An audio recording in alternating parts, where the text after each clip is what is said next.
días que no. Les pido que si tienen el Espíritu Santo, amén.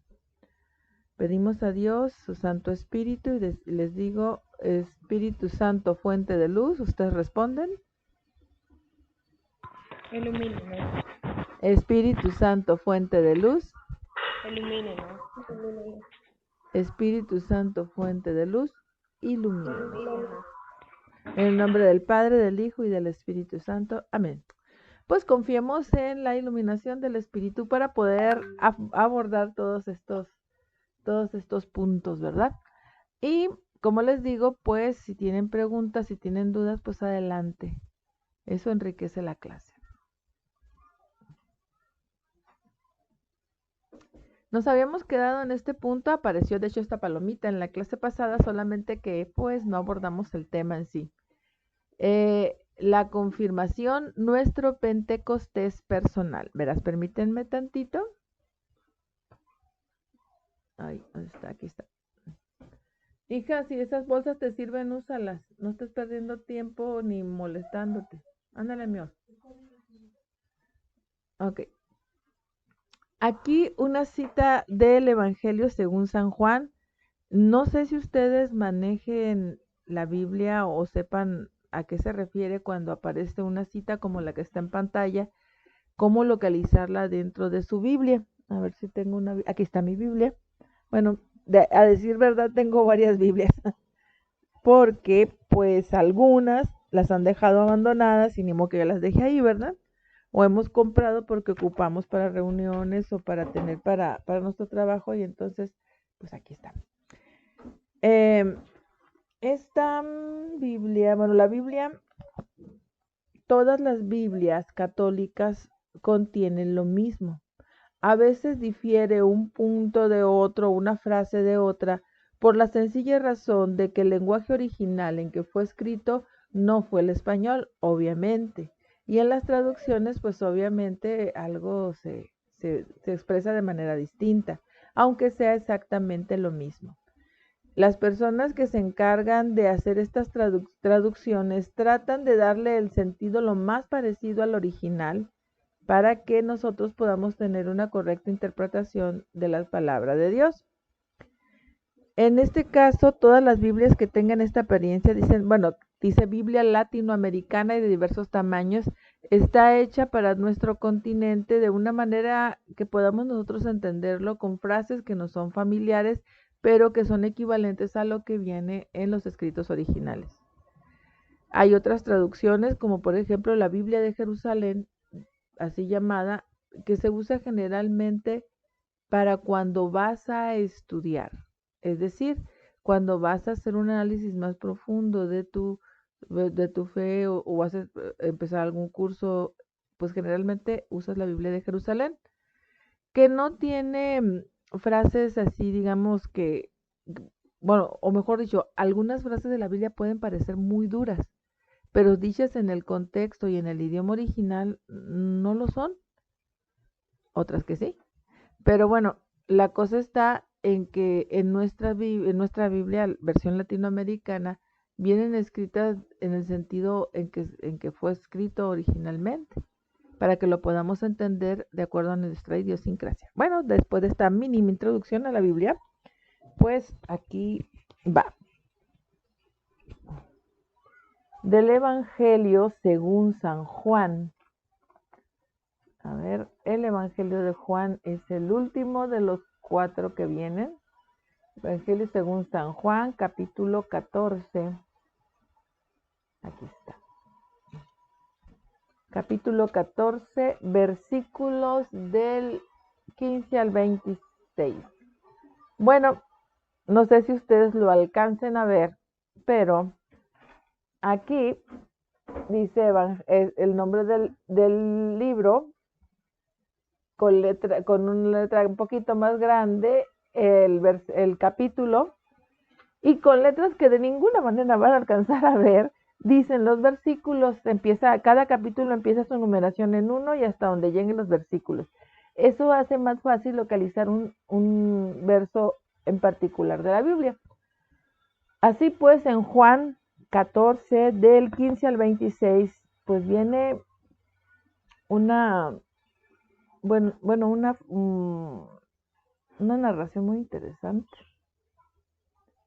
Y dice, y yo rogaré al Padre y les dará otro protector que permanecerá siempre con ustedes. El Espíritu de verdad, a quien el mundo no puede recibir porque no lo ve ni lo conoce, pero ustedes lo conocen porque está con ustedes y permanecerá con ustedes. No los dejaré huérfanos, sino que volveré a ustedes. Dentro de poco el mundo ya no me verá, pero ustedes me verán, porque yo vivo y ustedes también vivirán. Aquel día comprenderán que yo estoy en mi Padre y ustedes están en mí y yo en ustedes. El que guarda mis mandamientos después de recibirlos, ese es el que me ama. El que me ama a mí será amado por mi Padre y yo también lo amaré y me manifestaré a él.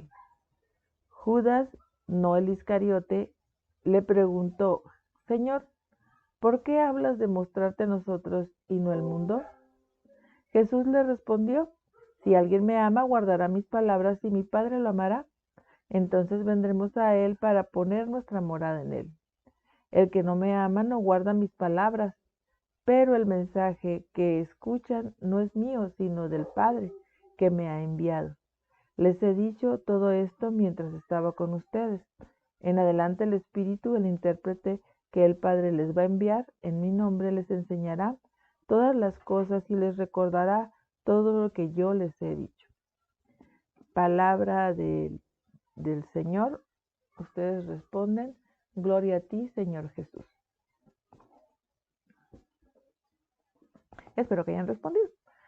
Como nota para ustedes que están pues creciendo en esto de la fe, tenemos que conocerla cada vez mejor si nos vamos a confirmar. Cuando se proclama la palabra de Dios y lo que se proclama son los evangelios, se dice palabra del Señor y la gente que está escuchando responde gloria a ti, Señor Jesús. Si es cualquier otro libro, entonces dice palabra de Dios y la gente responde gloria a ti. Palabra de Dios, te alabamos Señor, perdón. Te alabamos Señor, es lo que respondemos. Pero bueno, aquí en donde está la palomita que ustedes tienen en pantalla, dice el Espíritu Santo que el Padre enviará en mi nombre, les enseñará todo y les recordará lo que les he dicho. Como ven en esta narración tan sentida de Juan, este extracto es lo que lo que nos vamos a centrar el día de hoy, en parte, bueno, la mayor parte. El Espíritu Santo que el Padre enviará en mi nombre les enseñará todo y les recordará lo que les he dicho. Recuerden que Jesús les está diciendo desde hace tiempo a los apóstoles lo que le va a pasar, por qué se va a sacrificar, pero ellos pues no pueden creer que alguien tan poderoso, tan bueno, vaya a perder la vida, pero ellos no podían entender la grandeza del sacrificio, un sacrificio que se hace por amor. Y más porque ellos vivían felices así, pues no querían conocer otra realidad. Pero, sin embargo, su misión era mucho más grande de lo que ellos podían imaginar. Por lo tanto, Jesús les envía al Espíritu Santo. Después de que Él resucita y se pasa un tiempo con ellos, pues les envía el Espíritu Santo. Y de eso vamos a hablar, del Pentecostés personal.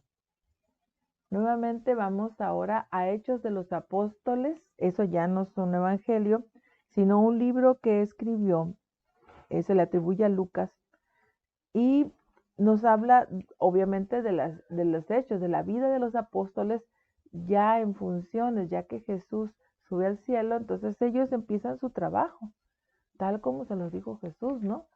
Y lo que pasa con ellos, muchas cosas relevantes están condensadas, bueno, están capturadas en este libro de Hechos de los Apóstoles. Está después del Evangelio de Juan, ahí lo van a encontrar en su Biblia latinoamericana. Entonces, en Hechos 2, versículos 1 al 13, escuchen esto, muchachos, con atención. Una cosa les voy a decir, cuando nosotros escuchamos escuchamos el Evangelio, tenemos que hacerlo con respeto, obviamente.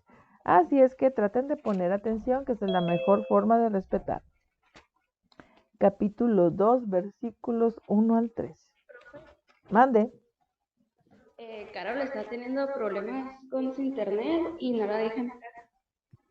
Profe, ¿ya puede entrar? Ya entró, Carol. Sí. Qué bueno que ya pudo entrar Carol. Pero bueno, ahí la llevamos. Pero digo, sí, a veces pasa. Ahí les va. Pues muchachos, escuchen esta narrativa. Cuando llegó el día de Pentecostés, estaban todos reunidos en el mismo lugar. De repente vino del cielo un ruido, como el de una violenta ráfaga de viento que llenó toda la casa donde estaban. Y aparecieron unas lenguas como de fuego que se repartieron y fueron posándose sobre cada uno de ellos. Todos quedaron llenos del Espíritu Santo y comenzaron a hablar en otras lenguas, según el Espíritu les concedía que se expresaran.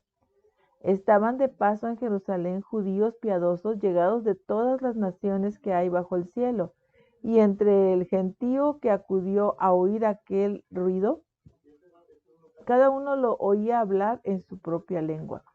Todos quedaron muy desconcertados y se decían llenos de estupor y admiración, ¿pero estos no son los todos galileos? Y miren cómo hablan. Cada uno de nosotros les oímos en nuestra propia lengua nativa. Entre nosotros hay partos, medos y elamitas, habitantes de Mesopotamia,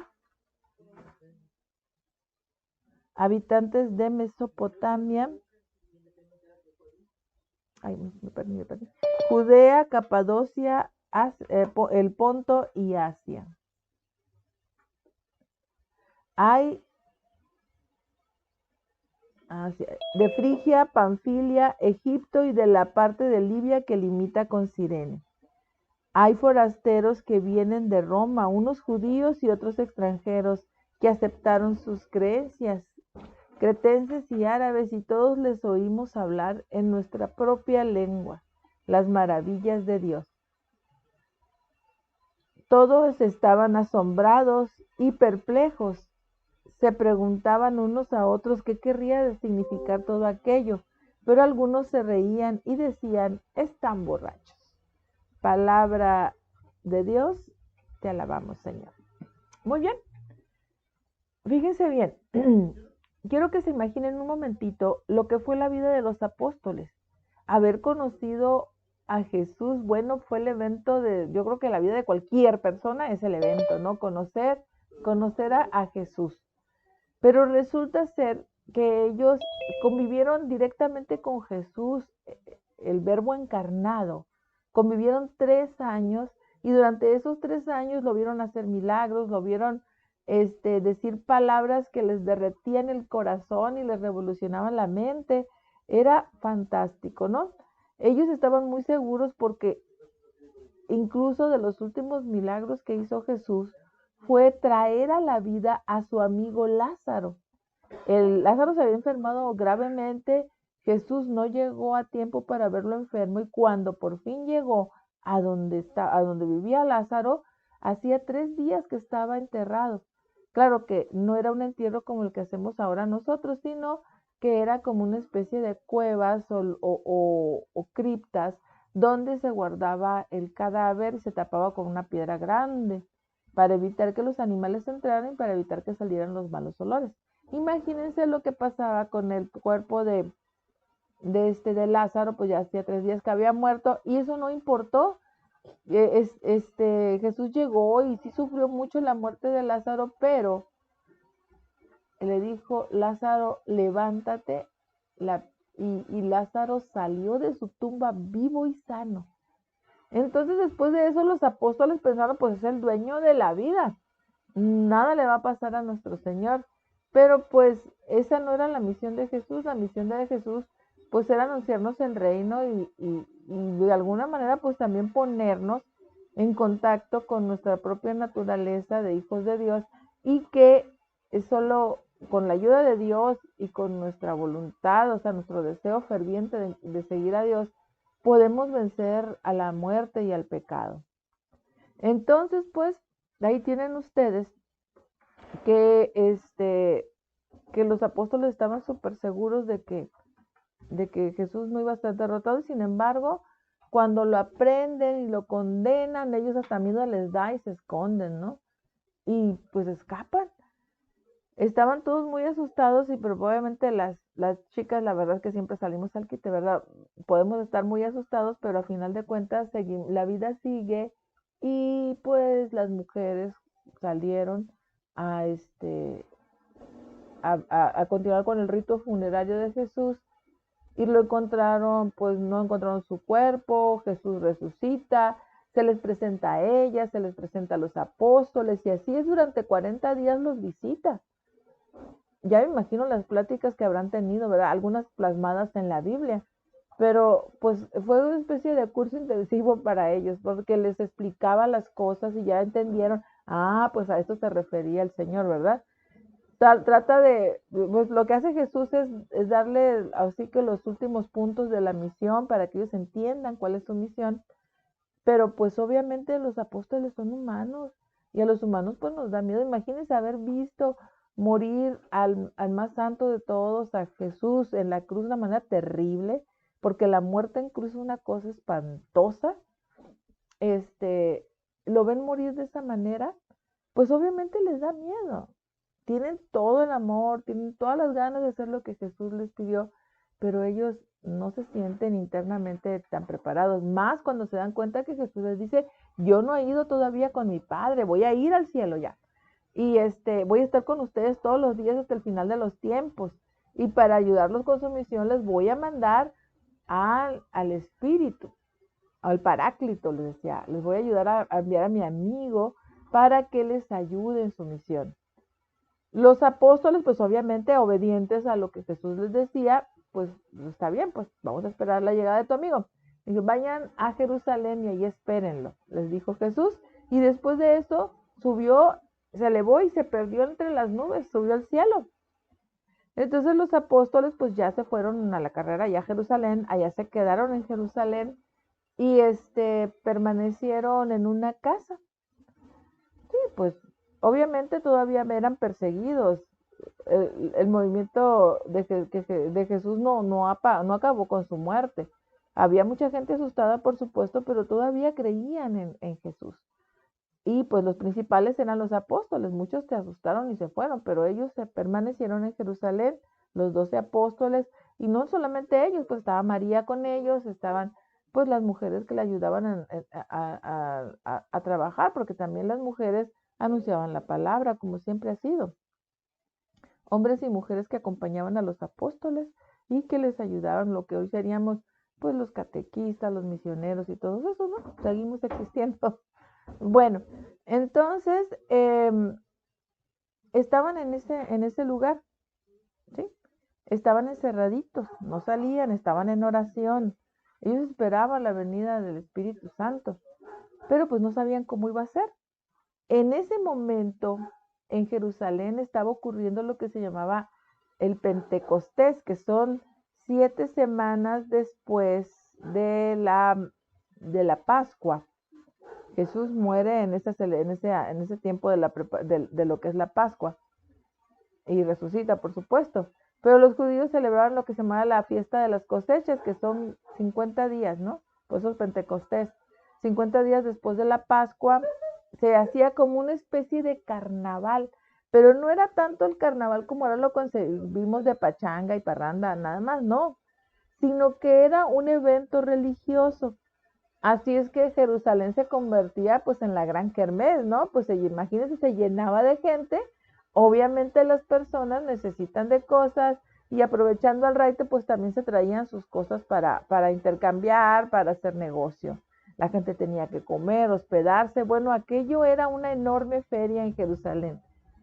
Y y en eso estaban en Jerusalén todo el ambiente de fiesta, ellos reunidos orando. Y es ahí donde ocurre lo que acabo de leerles, en ese ámbito, en ese entorno es donde sucede todo esto que les menciono.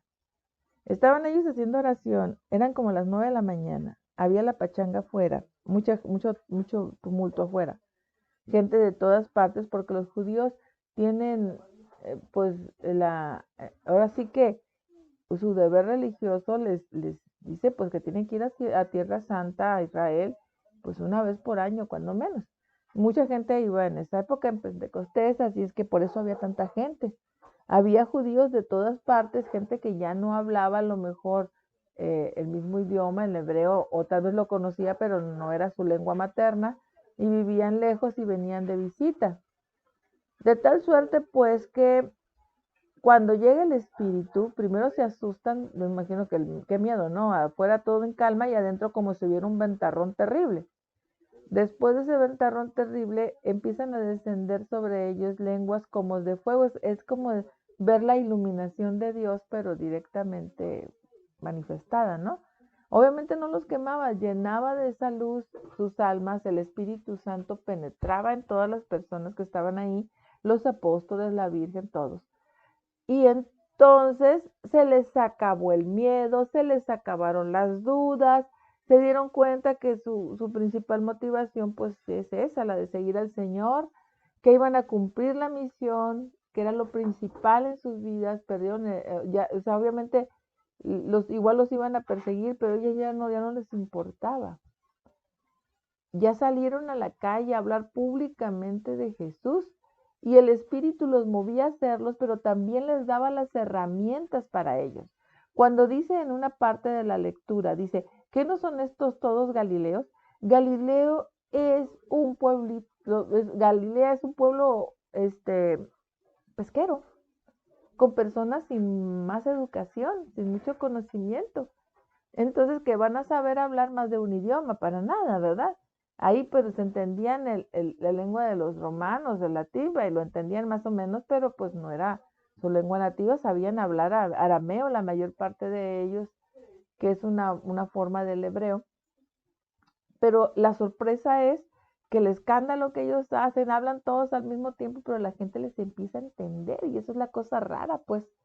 Entonces ahí se dan cuenta que está ocurriendo algo sobrenatural y muchas gentes quedan cautivos, ¿verdad? Bueno, pero el que no quiere creer jamás cree, ¿no?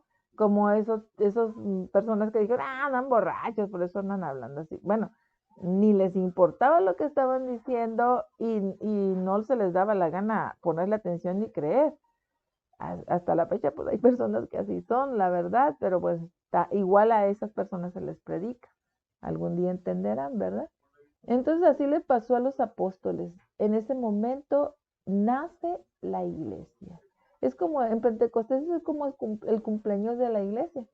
Cristo la empieza a formar cuando empieza su misión, cuando selecciona a los apóstoles, cuando empieza a anunciar la buena nueva del reino, por supuesto ahí está ya en gestación la iglesia, pero nace o ve la luz en el momento en que los apóstoles, a quienes Jesús había encomendado la misión de anunciar la palabra, entonces se hace público, ya salen al mundo, salen en su misión y entonces ya se cumple, ahora sí que el alumbramiento de la iglesia, ahí nace. Si ustedes leen lo que sigue después del capítulo, digo, el versículo 13, van a ver cómo es que Pedro le habla a la gente y de manera dura, pero muy emocionada. Estamos hablando de que Pedro es un pescador que pertenece a lo que pues entonces era una clase social muy baja, sin estudios, sin mayor educación. Y lo que descubren es que ese hombre está lleno de sabiduría, pero esa sabiduría le viene infundida de Dios y es movido por el Espíritu Santo con todas las herramientas que le proporciona para que pueda ser elocuente y convencer. Ahora bien, ¿qué tiene que ver esto con nosotros? Ese momento en el que los apóstoles reciben el Espíritu Santo en forma de llama y todo eso, es su confirmación. Por eso es tan importante la confirmación. Imagínense a los apóstoles bautizados, llenos de toda la enseñanza de Cristo, viviendo con Cristo, recibiendo el mandato directo de Cristo y ni así se animaron a salir en misión. El Espíritu Santo estaba en ellos, pero necesitaban un refuerzo, que el Espíritu Santo los moviera. Y para eso fue necesaria esa venida del Espíritu Santo a través de ese momento en Pentecostés, y eso fue la confirmación de los apóstoles. Y es lo que nosotros recibimos de parte del obispo, porque los obispos son los sucesores de los apóstoles. Así pues, muchachos, nosotros estamos viviendo o vamos a vivir, digo nosotros porque pues ya, bueno, los acompaño a ustedes y es como volver a vivir la experiencia con ustedes.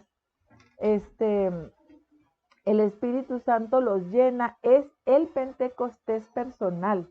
Cada uno lo va a vivir el día de su confirmación. ¿Mm? En el día de su confirmación, el- todos ustedes van a recibir los dones del Espíritu Santo. Si ven ahí, bueno, siempre hay un arte muy interesante con respecto a las representaciones religiosas y el Espíritu Santo es una de las que me encanta porque siempre lo representan con la forma en que el Espíritu se manifiesta de manera visible. Al decir espíritu estamos hablando de algo que no se ve con los ojos, pero sin embargo para hacerse evidente, para que las personas comunes podamos entender qué es lo que estamos viendo, pues Dios hace que el espíritu se manifieste de manera física. En la Biblia vamos a encontrar muchas formas en las que el Espíritu Santo se manifiesta, como una paloma, como en el bautismo de Jesús, como una nube que ocultaba la huida de las personas de los judíos que huían de Egipto, o como una luz para ellos, para que pudieran incluso caminar de noche,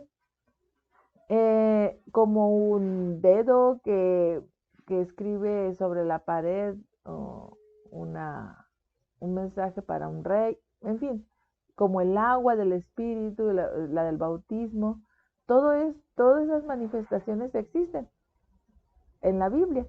Pero bueno, por eso se representa como una llamita los dones del Espíritu Santo. Los recibieron todos los apóstoles en ese momento, incluyendo María, y todos los que estaban ahí los recibieron el Espíritu Santo. Por eso lo representamos como una llama, pero pues también va a ser los dones que ustedes van a recibir, muchachos. Ojo con esto, les voy a ir describiendo, creo que esa es la mejor descripción que me he encontrado de los dones del Espíritu Santo. Los 7 sagrados dones que van ustedes a recibir en su confirmación son estos, ¿sí? El don de la sabiduría. Ojo con esto, es el don de entender lo que favorece y lo que perjudica al proyecto de Dios. Nosotros tenemos en este mundo un proyecto de parte de Dios, vivimos un proyecto, pero obviamente es como cuando tienes un hijo y tú ahorras muchísimo dinero para mandarlo a la mejor universidad porque quieres que sea, no sé, doctor. Ponle una cosa como esa.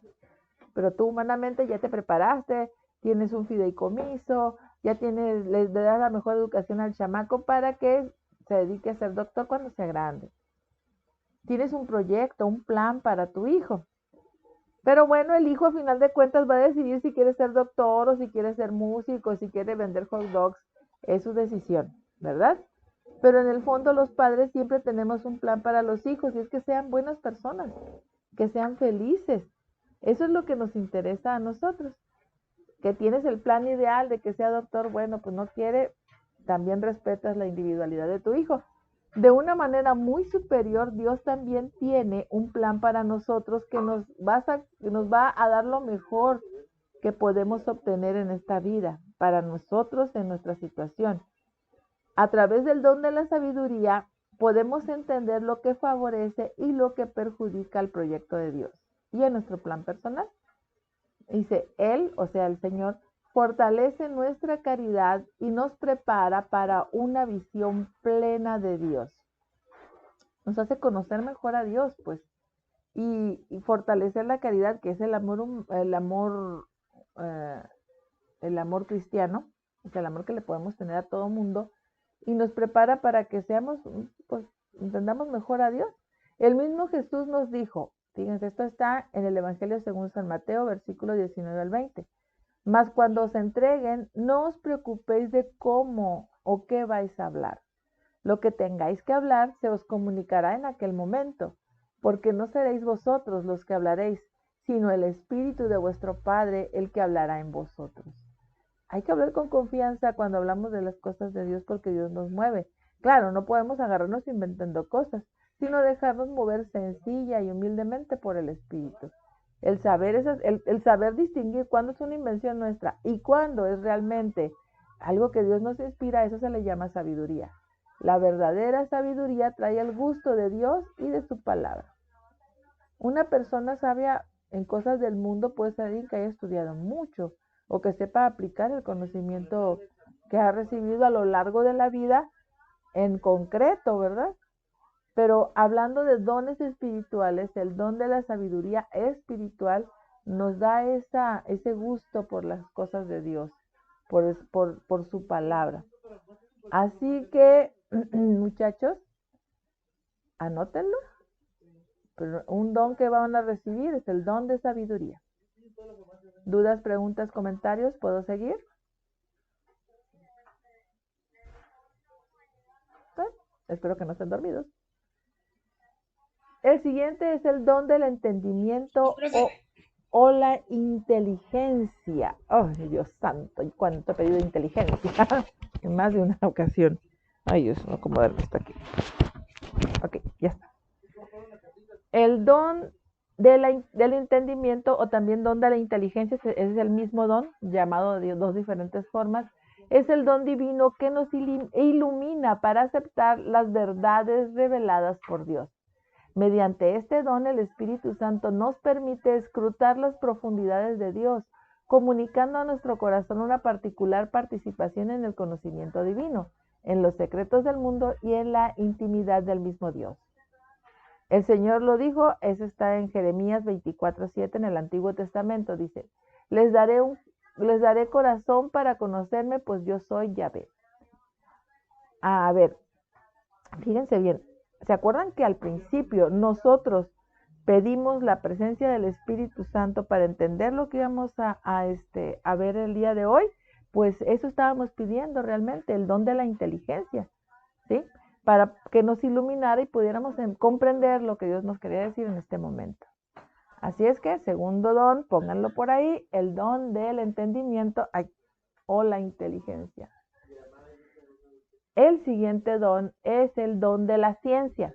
El don de la ciencia de Dios y no de la ciencia del mundo, no es lo mismo. Aunque a veces, pues cuando hagamos representaciones en la iglesia, pues usemos a lo mejor signos de ciencia, pero es para que la gente entienda de qué nos estamos refiriendo, al don de la ciencia. Por este don, el Espíritu Santo nos revela interiormente el pensamiento de Dios sobre nosotros, pues nadie conoce lo íntimo de Dios sino el Espíritu de Dios.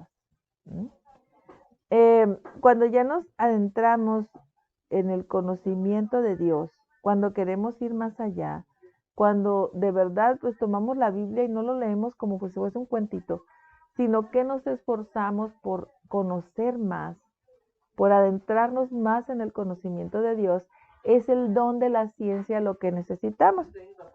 Hay personas a las que se les da muy bien, otras que no tanto. Pero fíjense muy bien, les voy a poner un ejemplo de un santo. El santo cura de Ars, San Juan María Vianney, es un santo, es el santo patrono de los sacerdotes. Resulta que el santo patrono de los sacerdotes fue un seminarista medio burrico.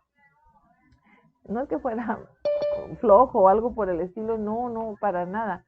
Lo que pasaba con... Ay, no veo el cursor. Aquí está. Lo que pasaba con Juanito, era que pues tenía muchas ganas de ser sacerdote, cosa que no es fácil, porque si necesitas una preparación incluso de más años que para ser médico. Él tenía digámoslo así, una inteligencia, una capacidad de asimilación muy limitada, pero sin embargo, los sacerdotes que lo preparaban veían en él el intenso deseo de servir a Dios en el ministerio. Así es que como puede, saca el seminario y conociendo pues que no era una persona que pues que supiera mucho, le asignaron a un pueblo, a un pueblito en Ars, en Francia creo que es, pero bueno, Ars se llamaba el lugar, que era un pueblo pequeño. donde no había mucha chamba, pues para que él no se saturara y no pudiera dar con bola con el trabajo, pues para que lo pudiera sacar adelante como sacerdote. Y lo mandan para allá. Pero pues Juan estaba tan entregado a Dios que Dios lo favorecía con su espíritu y en él se manifestaban los dones que hemos mencionado hasta ahorita, incluyendo el de la ciencia. Él no tenía a lo mejor la capacidad física para ser un gran conocedor de la palabra, un gran investigador de la palabra, porque también los hay, y sin embargo, él podía manifestar claramente ese conocimiento íntimo de Dios, pero porque era el Espíritu el que lo movía. Veía a Dios, su gran amor, su gran caridad, su espíritu de servicio, su entrega, y entonces lo colmaba de sus dones para que pudiera él realizar de la mejor manera su trabajo. Así es que ese es el don de ciencia, ¿ya? El don de consejo. Ojo con esto, muchachos, porque es un don. Yo les decía, no todos, a lo mejor no podemos tener todos los dones al mismo tiempo. Tendremos los dones que ocupamos en el momento, porque tampoco es para andarlos maleteando, ¿no? Si lo ocupamos en este momento, el don de consejo, pues lo pedimos a Dios, Él nos los va a dar. Es el don de saber discernir los caminos y las opciones, de saber orientar y también de escuchar, ¿eh? Es la luz que el Espíritu nos da para distinguir lo correcto e incorrecto, lo verdadero y lo falso. Sobre Jesús reposó el Espíritu Santo y le dio en plenitud ese don, como había profetizado Isaías. O sea, en el Antiguo Testamento ya se hablaba de Jesús. No juzgará por apariencias ni sentenciará de oídas. Juzgará con justicia a los débiles y sentenciará con rectitud a los pobres de la tierra. Ojo con esto. Quiere decir que Jesús podía ver en lo profundo del corazón del hombre, pero sabía escuchar a Dios, a su Padre Dios, y también hablar en consecuencia. Por eso mucha gente esperaba, a veces le ponían trampas a Jesús, como aquella vez que le llevaron a una mujer que encontraron, oigan esto, le encontraron en adulterio, o sea, estaba metida con otro hombre que no era su marido. Y la llevaron y se la llevaron a Jesús y la tiran toda golpeada a un lado de él y la van a apedrear y le dice, y ella se refugia detrás de él y él estaba escribiendo en la tierra. Me hubiera gustado saber que había estado escribiendo en la tierra. A ver, danos a esa mujer porque la cachamos en adulterio. Fíjense la injusticia del acto. O sea, para empezar, los encontraron en adulterio y ¿dónde estaba el hombre? ¿Por qué nada más iban a matar a pedradas a la mujer? ¿Qué pasó ahí? Si Dios nos hizo iguales. Pero esperaban que Jesús se pusiera, ya sea que defendiera a la mujer o que les dijera, hoy están obrando mal. No, Jesús ahí los peló. A ver, y otra vez, y entonces ya, bueno, Jesús deja de escribir, se levanta, ¿y qué es lo que les dice? El que esté libre de pecado, que tire la primera piedra. Obviamente ni el más joven estaba libre de pecado ahí. Imagínense esa gente metiéndose en la vida de los demás para lastimarla. Imagínense esa gente cuánto rencor, cuánto odio, cuánta tontería traía en la cabeza, cuántas cosas debían de sus pecados pasados. Y resulta que ahí se sentían con mucho derecho de apedrear a una mujer. Pero Jesús dio el consejo específico. El que esté libre de pecado, que tire la primera piedra. Cuando la gente se va, la mujer toda asustada esperando la pedrada, pues ya ve que no pasó nada, se levanta y le dice, ¿dónde están los que te perseguían, mujer? Ya no están. Y entonces le da el siguiente consejo. Le dice, vete en paz y no vuelvas a pecar. Ahí está el consejo. Un consejo a la altura de Dios. Bien, bien dado. Por eso él tenía plenitud, sabía exactamente qué decirle a la gente. Ella se había salvado, nadie más la iba a perseguir. Pero él le dijo, pues por tu propia salud espiritual, le dio el mejor consejo que podía darle, no vuelvas a pecar. Y la mujer agradecida pues se va y dice, pues seguramente lo siguió, ¿verdad? En lo sucesivo. Nosotros podemos dar el don de consejo y se lo pedimos a Dios nos los va a proporcionar.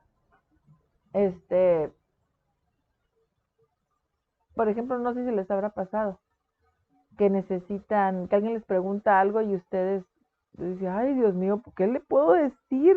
La voy a regar y de repente pues hasta de la presión tú contestas y resulta ser que tienes las palabras precisas.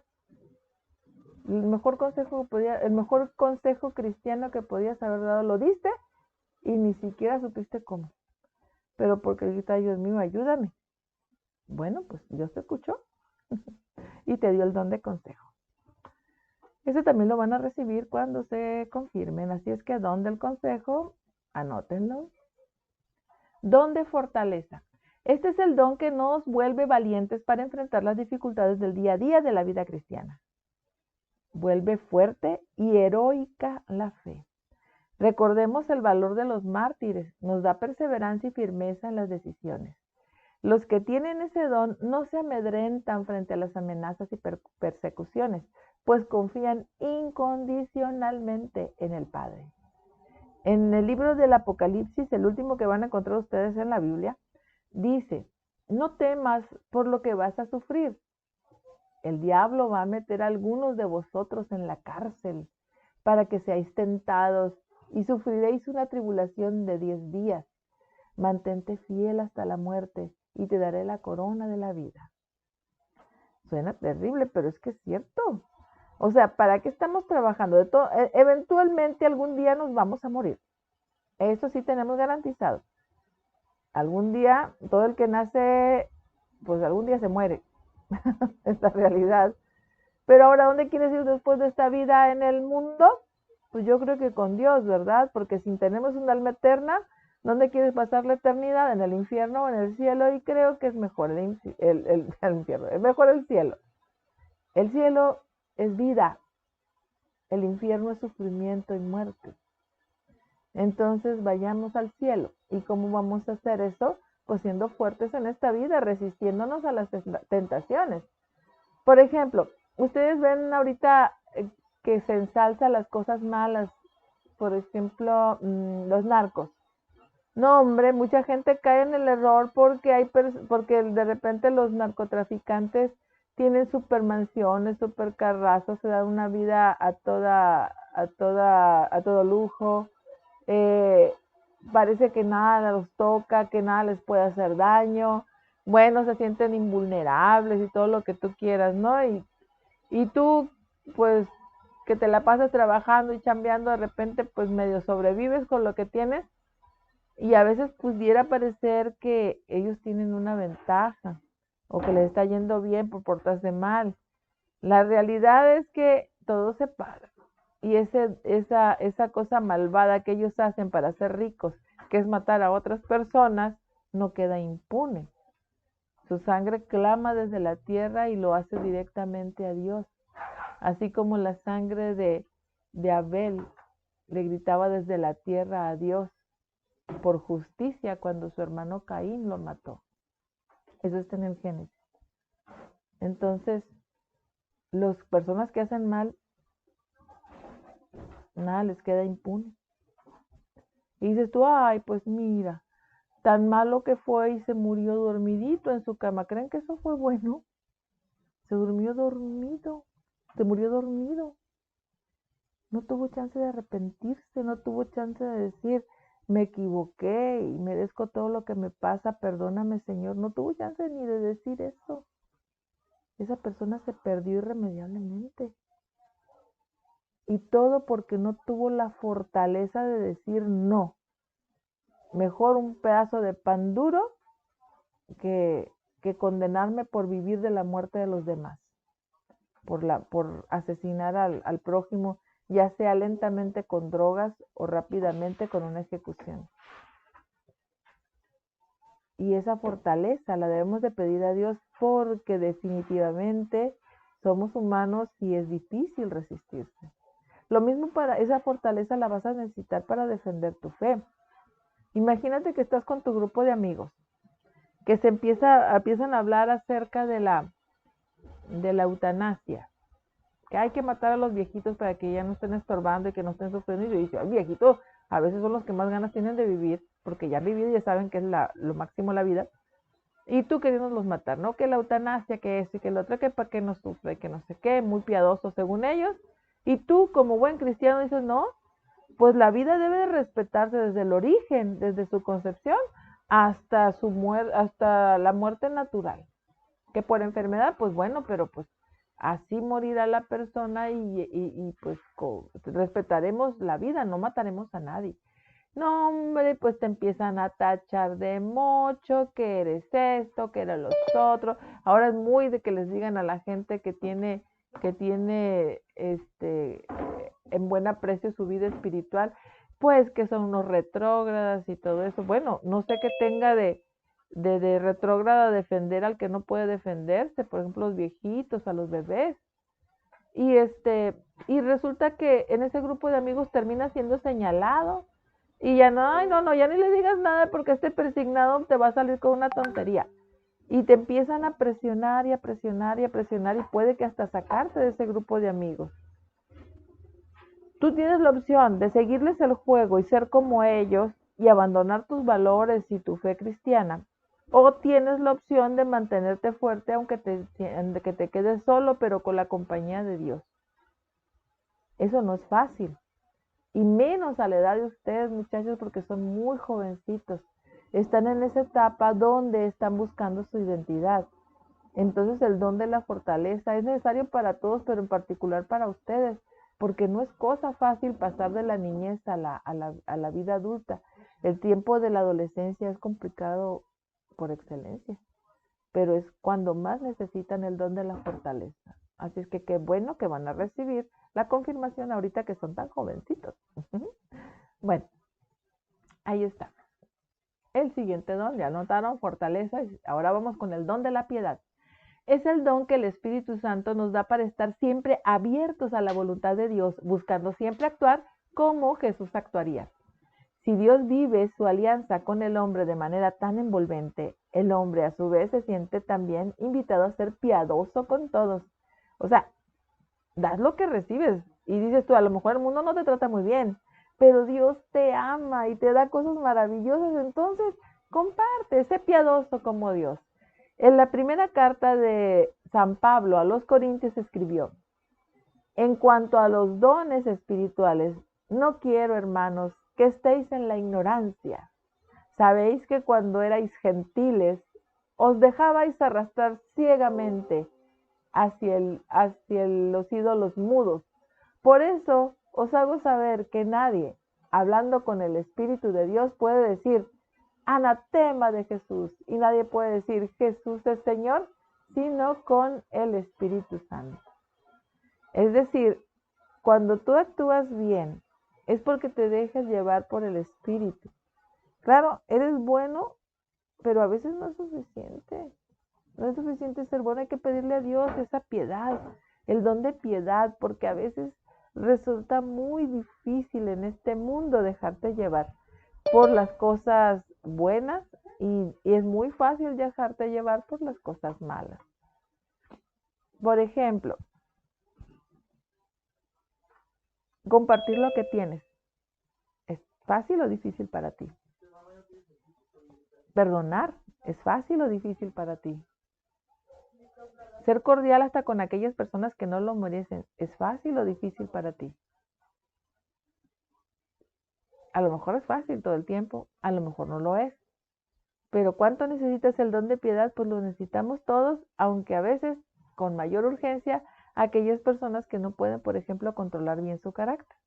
Lléname del don de piedad, Señor, para poder ser como tú, ser bueno con los demás, ser bueno como tú.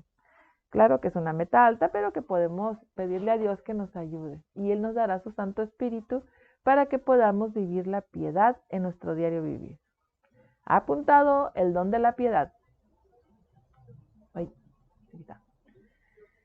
Y aquí viene uno de mis dones favoritos, porque es tan incomprendido este don, porque uno dice, ay, el temor de Dios, pues tenerle miedo a Dios. No, no es eso. Escuchen la definición. Este don nos mantiene en el debido respeto frente a Dios y en la sumisión a su voluntad, apartándonos de todo lo que pueda desagradar. Lo que le pueda desagradar a Él, claro. Por eso Jesús siempre tuvo cuidado en hacer en todo la voluntad del Padre, como Isaías había profetizado. Reposará sobre él el espíritu de Yahvé, espíritu de sabiduría e inteligencia, espíritu de consejo y fortaleza, espíritu de ciencia y temor de Yahvé.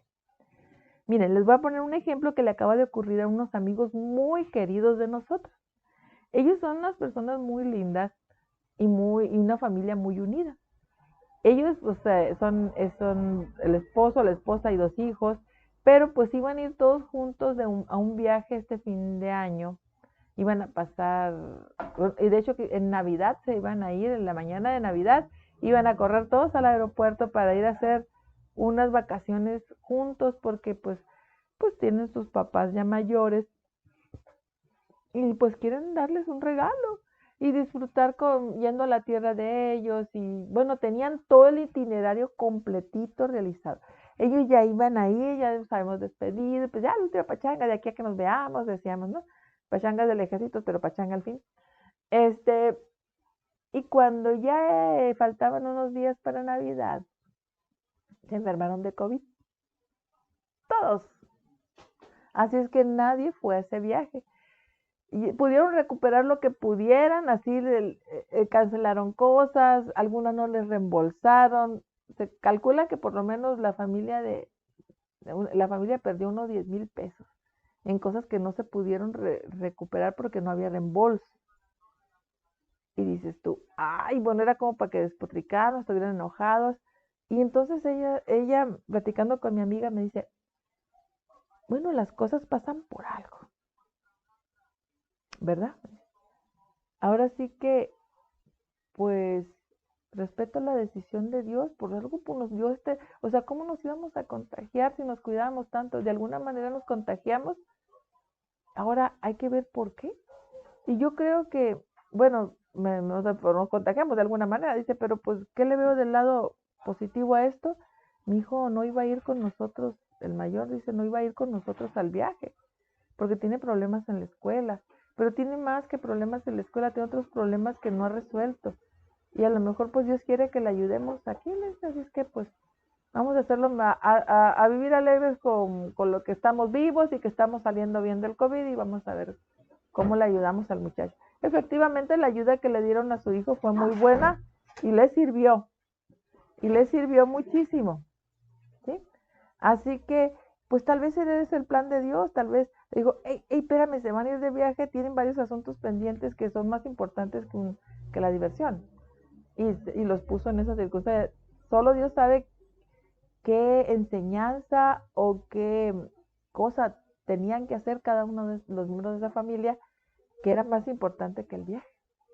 Así es que no se llenaron de amargura, sino aceptaron tranquilamente la voluntad de Dios y lo que hicieron después fue hacer lo mejor que podían, cada quien en su casa, cada quien con su familia, lo mejor que podían hacer para vivir felices y tratar de descubrir qué era lo que a lo mejor tenían que hacer que era tan importante. No es temor de Dios, se los voy a poner de otra manera. Ustedes tienen a lo mejor un ser querido que quieren muchísimo, por ejemplo a su mamá, por poner un ejemplo, puede ser tu papá, tu abuelito, quien te haya criado, ¿sí? O que quieres muchísimo a tu mamá. Ahora te digo una cosa, ¿hay algo que le disguste mucho a tu mamá? ¿Que no le gustaría ver que tú hicieras? Vamos a poner algo sencillo, por ejemplo, a lo mejor a tu mamá no le gusta que digas groserías. Entonces, por respeto a tu mamá, no dices groserías. No porque le tengas miedo a la chancla voladora, no porque te vaya a castigar, sino porque de verdad tu mamá es tan linda y lo que quiere es que seas respetuoso y que tengas buenos modales y que no digas groserías, que no digas palabrotas. Entonces dice, bueno, temo ofender a mi mamá, por eso mejor me muerdo la lengua antes de soltar un madrazo. Bueno, puede ser, ¿no? A lo mejor tu mamá así es, piensa en cualquier otra cosa que a lo mejor ofendería a tu mamá si tú la hicieras. Entonces, por temor a no dañar su corazoncito, tú te detienes. Pues bueno, ese es el temor de Dios. Amas a Dios, lo respetas. Entonces, te cuidas mucho de no ofenderlo con tu actitud. Temes ofenderlo, entonces mejor te privas de eso. Entonces, ahí tienes tú también otro ejemplo de lo que puede ser el don de temor de Dios. ¿Qué tal? ¿Ya notaron este don? Porque ya son 7, ¿verdad? ¿O no? ¿Despierten? Yo tengo 6 nada más, no sé si. Caray, déjame ver. No, según yo sí son. A ver, es temor de Dios, don de piedad, fortaleza, ya son 3. Consejo, 4. Ciencia, 5. Entendimiento e inteligencia, 6. Y sabiduría, 7. Ahí va de nuevo. Sabiduría, inteligencia, ciencia, consejo, fortaleza, piedad, temor de Dios. Ya, es que me faltó anotar el de la ciencia. Se me olvidó escribirlo. Sí, se parecen mucho, pero sí hay unas leves diferencias entre un don y otro. Bueno, pues el día que hagan su confirmación van a recibir esos dones. Así que mis amigos, bueno, ay Dios, aquí voy. Aquí hemos terminado por el día de hoy. ¿Mm? Así es que digan ustedes, ¿tienen dudas, algún comentario, alguna pregunta? ¿Mm? ¿Nada? Bueno, miren, No, profe. ¿se acuerdan que uno de las obras de misericordia espirituales es rezar por vivos y muertos? Pues ahora les voy a dar una maravillosa oportunidad. En este momento, ahorita que nosotros estamos teniendo la clase, en el Seguro Social, el sobrino de una amiga está siendo intervenido quirúrgicamente. Está malito ese niño. Pero ¿saben qué edad tiene ese niño? Nació creo que el 27 de diciembre. O sea, ¿qué? ¿Tiene un mes? Está chiquito. Cuando él nació normal, en su tiempo normal, pero mientras nacía tuvo un problema y tragó líquido amniótico, entonces tuvo severos trastornos estomacales, infecciones, cosas que a su joven vida le cayeron muy mal, lo dañaron. Y ahora pues tienen que hacerle una cirugía. Hace unos días lo metieron al seguro porque no subía de peso, no podía comer, todo lo devolvía, no podían alimentarlo. Mientras estuvo internado lo alimentaron por sonda, pero una vez que salió no pudo alimentarse y algo deben haber descubierto que lo están operando ahorita. Si un adulto cuando se interviene quirúrgicamente definitivamente pues corre riesgos, imagínense un bebecito tan chiquitito. Así es que el día de hoy vamos a hacer una obra de misericordia. Vamos a pedirle de todo corazón al Señor que ayude a este pequeño. Esperemos en Dios que no haya llegado su momento, que no vaya a partir a la casa del Padre y que sane. Vamos a pedir por la vida de ese niño y lo vamos a hacer de todo corazón. Así ejercitaremos una obra de misericordia y así pueden ustedes ejercer esa obra de misericordia. Por ejemplo, cuando oyes una ambulancia que va a toda velocidad, pues pide por la persona que van a socorrer y por las personas que van a socorrerlos también, porque hay muchas personas socorristas que han perdido la vida en el cumplimiento de su deber. Así es que esos son sencillos momentos donde tú puedes ejercer esa obra de misericordia espiritual y te va a hacer que seas una mejor persona, un mejor cristiano. ¿Estamos de acuerdo? Vamos a santiguarnos, vamos a rezar un Padre Nuestro, una Ave María y vamos a pedirle la bendición a Dios. Entonces va nuestra oración para pedir por la salud de este pequeño. Nos unimos para poder pedir por él, también por otro enfermito que está por ahí muy malo. También voy a pedir por él. Y decimos en el nombre del Padre, del Hijo y del Espíritu Santo. Amén. Padre nuestro que estás en el cielo, santificado sea tu nombre. Venga a nosotros tu reino. Hágase tu voluntad en la tierra como en el cielo. Danos hoy nuestro pan de cada día. Perdona nuestras ofensas como también nosotros perdonamos a los que nos ofenden. No nos dejes caer en tentación y líbranos del mal. Amén. Dios te salve María, llena eres de gracia, el Señor es contigo. Bendita eres entre todas las mujeres y bendito es el fruto de tu vientre Jesús. Santa María, Madre de Dios, ruega por nosotros los pecadores, ahora y en la hora de nuestra muerte. Amén. Dulce Madre, no te alejes, tu vista de nosotros no apartes. Ven con nosotros a todas partes y solos nunca nos dejes, ya que nos proteges tanto como verdadera Madre. Haz que nos bendiga el Padre, el Hijo y el Espíritu Santo. Amén. Pues Dios quiera que Dios pueda ayudar a nuestros enfermitos, en particular a este chiquillo que está siendo intervenido quirúrgicamente. Y ven, hicimos una obra buena el día de hoy. Todos los días empeñémonos en cumplir esas obras de misericordia. No podemos decir, ay, soy re buena persona. No, tenemos una lista que nos recuerda que también anda nuestro buenómetro personal. A ver qué hay de tarea, la misma tarea que les he estado dejando desde que empezó esto. Pero en particular el credo, muchachones. El día de mañana vamos a platicar sobre el credo. Así es que les pido por favor que lo traigan bien macheteadito para mañana.